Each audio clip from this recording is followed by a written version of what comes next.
Carlos. Ô, Nicole, a gente vai falar de um assunto aqui que parece repetido, mas não é. É verdade. A Amazônia Legal registrou no primeiro trimestre de 2022 o maior número acumulado de alertas de desmatamento na história do monitoramento feito pelo INPE. O total chega a mais de 940 quilômetros quadrados. É o maior índice desde 2016. A gente conversa agora com o presidente do Instituto Brasileiro de Proteção Ambiental, o senhor Carlos Bocuí, que gentilmente atende a CNN Rádio. Senhor Carlos, bom dia. Obrigado por nos atender. Bom dia, Nonato. Bom dia, Nicole. É um prazer estar com vocês de novo. Quando eu chamei a atenção aqui para esse assunto que parece repetido, senhor Carlos, acho que a gente se fala aí desde a década de 90, né? Quando... Sobre desmatamento, é verdade. E por que nada muda, hein, ô Carlos? Olha, parece que a gente está dando notícia velha o tempo inteiro, né? Pois é, mas então, esse é o problema. Quando a notícia má se repete, né? É porque falta política. Não é? Então você tem um processo contínuo de degradação ambiental que vem de muito tempo. Mas o que está ocorrendo hoje são basicamente três fatores. A alteração do sistema normativo, que acabou retirando, por exemplo, a incidência das multas para coibir o crime ambiental na Amazônia, isso é um fato, né? A segunda questão é o depauperamento do sistema de fiscalização do IBAMA por asfixia econômica. E o terceiro é o não funcionamento de um grande mecanismo que existe para fazer essa contenção, que é o Conselho Nacional da Amazônia Legal, que hoje está constituído apenas por representantes dos ministérios e não envolvendo estados nem municípios. Então, as condições para a contenção da criminalidade na Amazônia, do desmatamento, elas têm piorado. E isso significa que nós temos uma incidência cada vez maior de desmatamento, batendo recordes dos anos anteriores. Não é? E o que é pior, nós estamos diante de uma situação hoje de limite da destruição da Amazônia por conta do conceito de tipping point, que é o ponto do não retorno. A Amazônia ela tem uma característica de solo, que é no sentido que ela consiga se manter, e aí pode haver um depauperamento das condições ambientais da floresta, levando a um processo de sabanização. Então tudo isso é muito preocupante, porque nós não podemos mais continuar repetindo essas velhas notícias sem que medidas sejam tomadas, né?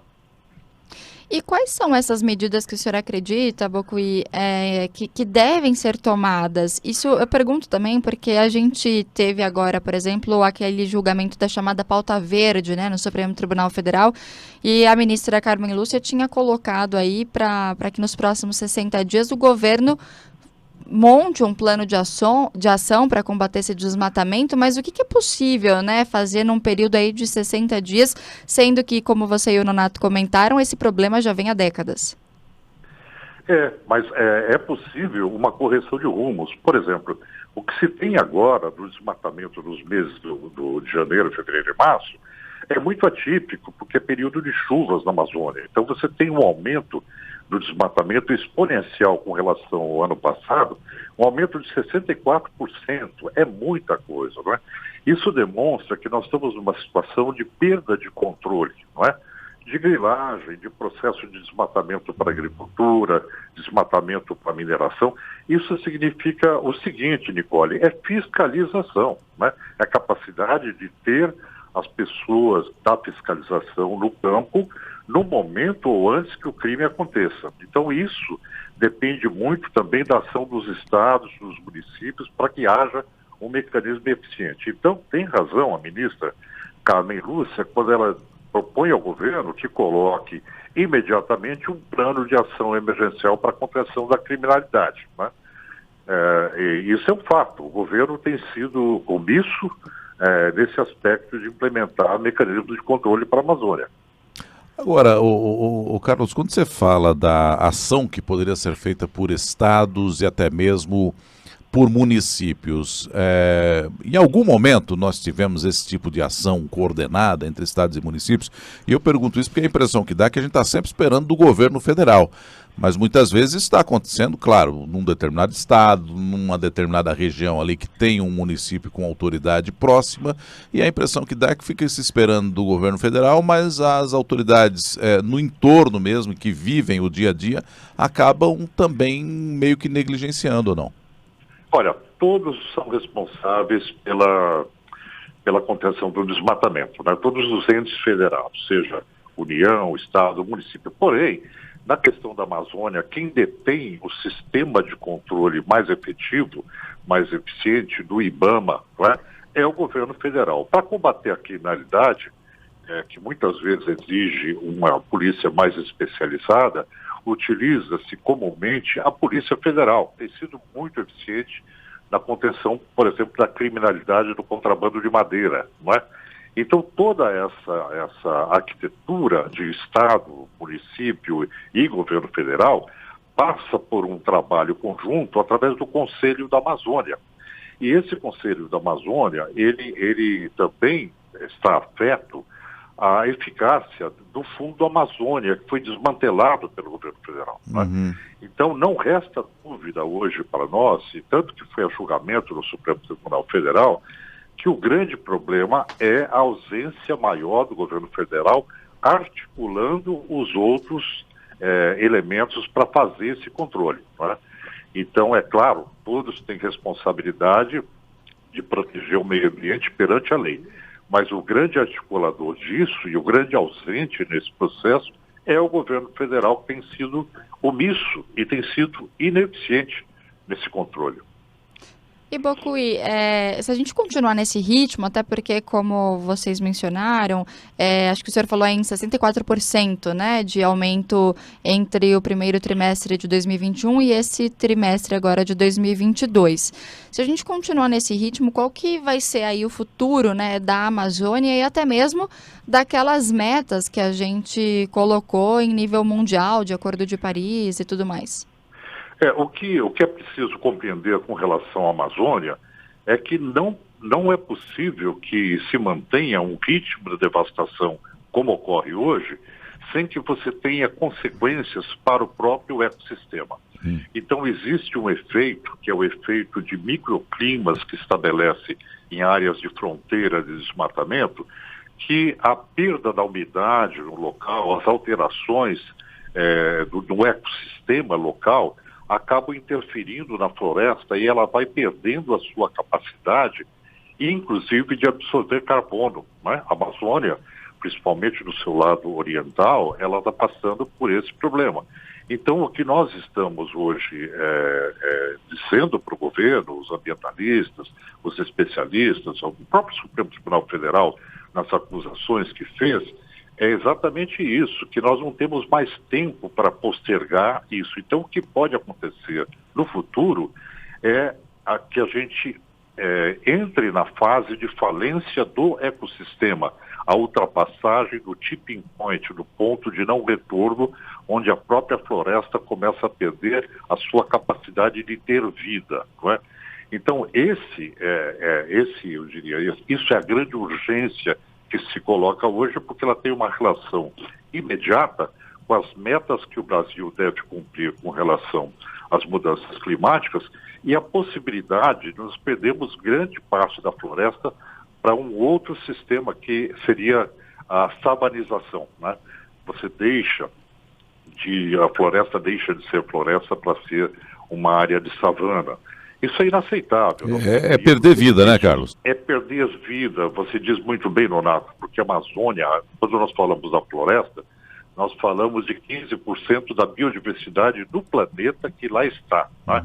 E nós perdemos outro elemento importantíssimo, que é a capacidade que a Amazônia tem de funcionar como uma bomba de água para fornecer umidade para todo o continente sul-americano através dos rios voadores.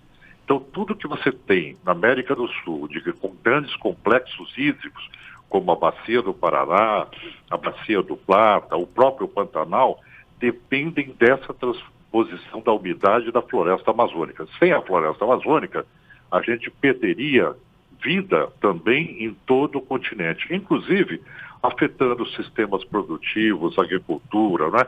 Quer dizer, seria um desastre perder o grande ecossistema amazônico. Agora, o Carlos, na outra ponta tem também quem compra, né? Essa madeira irregular, né? Pois é. Por isso que é muito importante os mecanismos de certificação, né? O que hoje o mercado trabalha com esse conceito de ESG, Environmental, Social and Governance, que seria uma forma de você aferir a legitimidade do produto, que ele foi produzido livre de carbono. A Comunidade Europeia e a OCDE, elas já trabalham com esses princípios de rastreabilidade desses elementos naturais, né?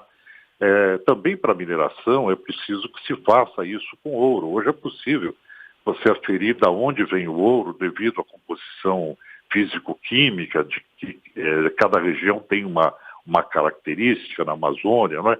Então é possível você coibir desmatamento na Amazônia, é possível você coibir mineração ilegal, utilizando-se de tecnologia, né, de mapeamento, de monitoramento, e utilizando-se também de um elemento que a Polícia Federal tem deixado muito claro, que é o fato de que a Amazônia tem poucas rotas de fuga. Então, uma fiscalização eficiente, estrangulando esses pontos de saída, permitiriam que se controlasse melhor a situação, né?